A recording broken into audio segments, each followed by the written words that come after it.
Did you know that the ancient Romans invented fast food?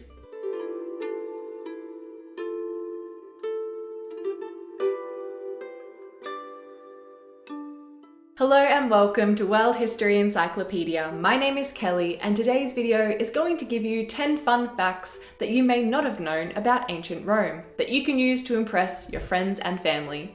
Don't forget, the easiest way to support us is by giving this video a thumbs up, subscribing to our channel, and hitting that bell icon for notifications so you don't miss out on any new uploads. World History Encyclopedia is a non-profit organisation and you can find us on Patreon, a brilliant site where you can support our work and receive exclusive benefits in return. Your support helps us create videos twice a week, so make sure to check it out via the pop-up in the top corner of the screen or via the Patreon link down below. Rome was a monarchy until 509 BCE when it became a democratic republic. Although Greece is known as the birthplace of democracy, it was Rome that developed the system as we know it today. As a republic, there was a Senate, an assembly, and 3 separate branches of government: executive, legislative, and judicial, and publicly posted laws known as the 12 Tables. When Augustus Caesar came to power in 27 BCE, he reformed the government and established the Roman Empire, which was an autocracy, where the emperor was in control. The Western Roman Empire lasted from 27 BCE to 476 CE, while the Eastern Roman Empire continued until 1453 CE. Julius Caesar lived during the time of the Roman Republic, which dates between 509 to 27 BCE, and he was never a Roman emperor because that position didn't exist then. Julius Caesar was a Roman general who was granted the position of dictator, which only meant he had supreme power for a limited time, usually 6 months, to restore order during a crisis. And he was assassinated in 44 BCE when senators thought he was going to return Rome to a monarchy. The first emperor of the Roman Empire was Augustus Caesar, Julius Caesar's nephew. The Roman Empire conquered regions and then granted the people citizenship and protection under Roman law, as long as they obeyed that law and paid their taxes. As Roman citizens, the people of a Roman province were recognized under the law, famously attested to in the biblical book of Acts, when St. Paul, a native of Tarsus, Cilicia, demands he be tried as a Roman citizen. And they benefited from Roman engineering and architecture, which provided the regions with aqueducts, roads, sewage systems, public buildings, including libraries, amphitheaters and entertainment, public baths, and landscaped parks ornamented with statuary and fountains. The Roman government, especially during the time of the empire, was modelled on the Roman family unit, where the father was in complete control. The father, known as the paterfamilias, decided who his children would marry, and even whether a newborn would be kept or abandoned to die.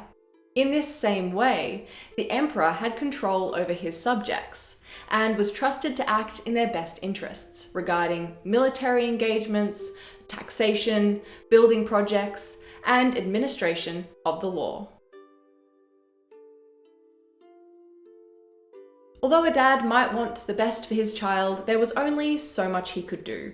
Boys were considered men at the age of 15, but males were regarded as mentally imbalanced between the ages of 15 to 25 due to raging passions.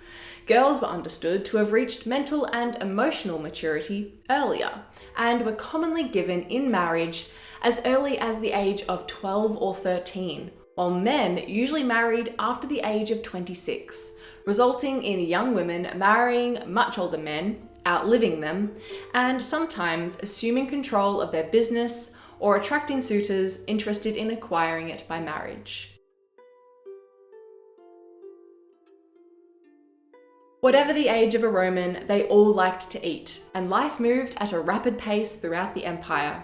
To meet the demand of a hot meal on the go, the Romans invented fast food in the form of the thermopolium, which means places where something hot is found, and it was a restaurant with a counter where jars of hot food were fitted into holes and covered.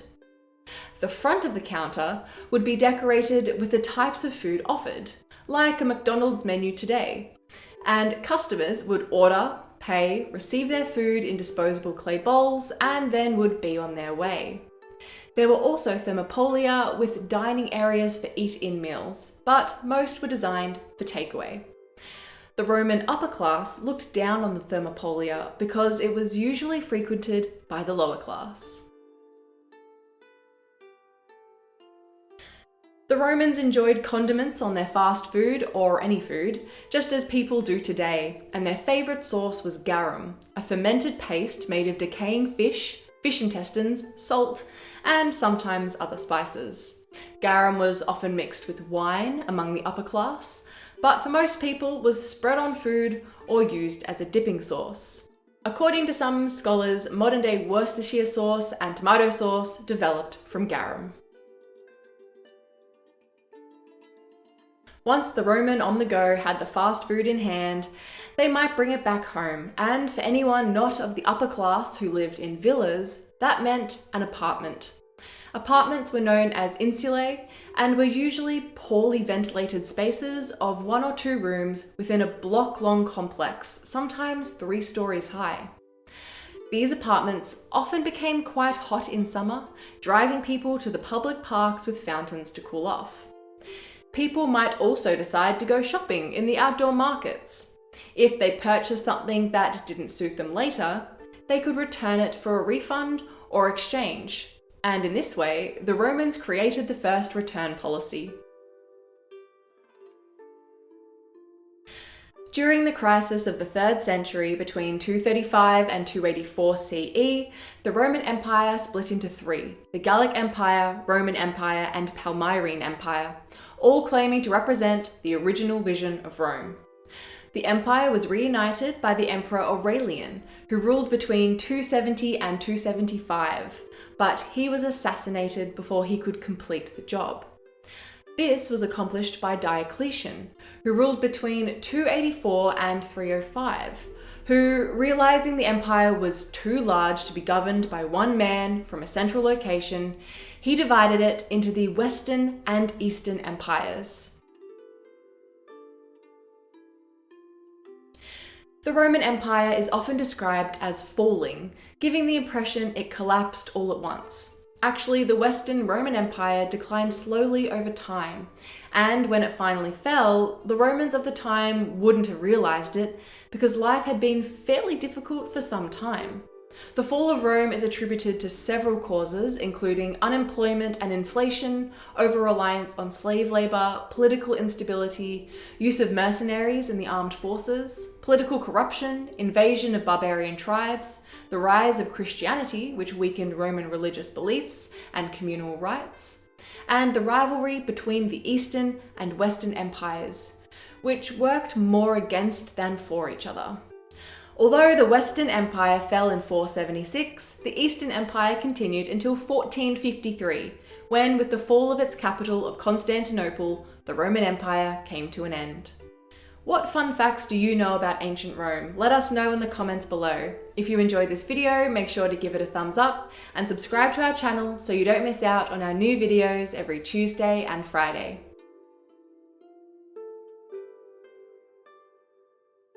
This video was brought to you by World History Encyclopedia. For more great articles and interactive content, head to our website via the link below.